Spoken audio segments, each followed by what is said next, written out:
નમસ્કાર દર્શક મિત્રો, દૂરદર્શનના વેધર બુલેટિનમાં આપનું સ્વાગત છે। નવેમ્બર મહિનો અડધો થઈ ગયો છે, તેમ છતાં રાજ્યમાં હજી સુધી જોઈએ તેવી ઠંડી નથી પડી રહી। હવામાન વિભાગના કહેવા મુજબ તાપમાનમાં ઘટાડો નોંધાયો છે, પરંતુ જે તાપમાન હોવું જોઈએ તે હજી સુધી નથી નોંધાઈ રહ્યું। હવામાન વિભાગની આગાહી પ્રમાણે આગામી 4 થી 5 દિવસ પણ રાજ્યના લઘુત્તમ તાપમાનમાં કોઈ જ મોટા ફેરફાર નહીં નોંધાય।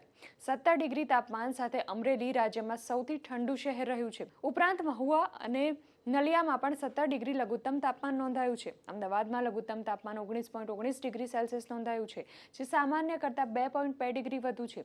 રાજ્યમાં આજે લગભગ તમામ સ્ટેશનો પર લઘુત્તમ તાપમાનમાં ઘટાડો નોંધાયો છે, જોકે ઠંડીની શરૂઆત હજી નથી થઈ।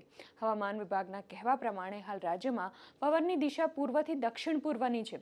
રાજ્યમાં ઉત્તર તરફના પવનો ફૂંકાય અને ઉત્તર ભારતમાં હિમવર્ષા થાય તો ઠંડીનો ચમકારો અનુભવાતો હોય છે, જોકે હાલ તો કડકડતી ઠંડી માટે રાહ જોવી પડી શકે છે।